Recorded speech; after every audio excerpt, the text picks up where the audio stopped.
Jurassic Park 2: The Chaos Continues rampaged onto your Super NES back in 1995. Developed and published by Ocean Software, Jurassic Park 2 wasn't actually based on the Jeff Goldblum-led travesty that was The Lost World, but was instead its very own game, released a full 2 years before the actual sequel ever saw the light of day. I imagine this was mostly due to Ocean Software holding on to that expensive Jurassic Park license with no new movies on the horizon, so they just decided to make their own sequel and then shove it out to eager kids jonesing for more dinosaur murder simulators. So was Jurassic Park 2 worth hunting down, or was this just another case of a publisher needing a quick buck and then milking a popular license? Well, grab your favorite archaeological tools, because we're about to see if Jurassic Park 2 is worth digging up.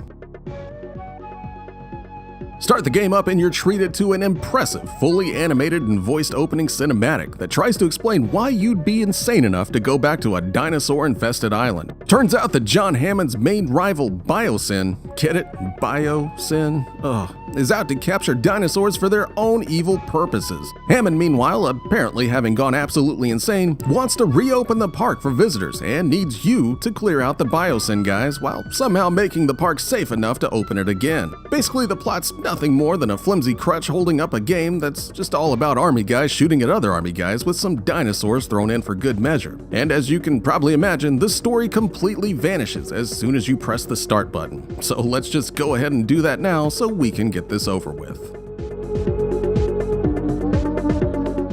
Once you're past the story, the game gives you a mission select screen so you can choose which stage you want to tackle first, and then it's time to get into the game proper, where you're met with a very straightforward run-and-gun style action game. If you were maybe expecting Jurassic Park 2 to be more like the really cool adventure game first-person shooter hybrid that the first Jurassic Park game on the Super NES was, then you'll probably be a bit disappointed when Contra with dinosaurs pops up on your screen, and that's essentially what you get here. So if you've ever played a side-scrolling action game before, then you know exactly what you're in for with Jurassic Park 2. Essentially, you'll be doing a lot of running and jumping while shooting at enemy soldiers and dinosaurs with various lethal and non-lethal weapons. And as you can imagine, the island is absolutely crawling with Biosyn guys and dinosaurs coming at you from every direction, so you'll never lack for anything to shoot at. It's just that doing so gets fairly repetitive and old pretty quickly. It also doesn't help that the gameplay itself can vary from annoying to maddening, with some of the dinosaurs giving you almost zero time to react before you're hit, and soldiers taking shots at you from off the screen. Each mission does at least have you going to various parts of the island, which does give the game a good deal of visual variety, but if you were tired and annoyed of running around and shooting at stuff by the end of the first stage, the rest of the stages aren't going to get you more excited about things. Honestly, it's not exactly bad, but by the time Jurassic Park 2 came out, everyone was so tired of these types of games that it felt more like you were just going through the motions when playing it, rather than actually having a good time,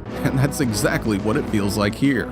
Jurassic Park 2 does at least have one interesting trick up its sleeve to keep you on your toes though. If you had managed to read through the instruction booklet, you may remember reading about Hammond asking you to not kill certain dinosaurs so he can save some of his investment in the island. Suddenly the reason why you have a selection of lethal and non-lethal weapons is cleared up, since you actually need to use the non-lethal guns on the dinosaurs Hammond wants to keep. If you accidentally kill one of them, then the number next to the Jurassic Park symbol by your health bar will count down from 100. Kill 100 of the dinos that you're not supposed to kill, and it's game over. So you'll need to be switching back and forth between guns that actually kill things, and then back to stuff like stun guns and gas grenades when you see one of those so-called good dinosaurs you need to save, even though he's probably actively trying to murder you as you're trying to save its life. If this all sounds like a colossal pain in the ass, then you'd be right. You can at least kill those evil velociraptors and T-Rexes with no penalty, but just about every other dinosaur in the game will need to be tranquilized. While it's kinda cool that they tried to throw in a gimmick besides just shoot everything with a machine gun to win the game, it unfortunately adds needless, constant weapon switching into an already dull and annoying action game.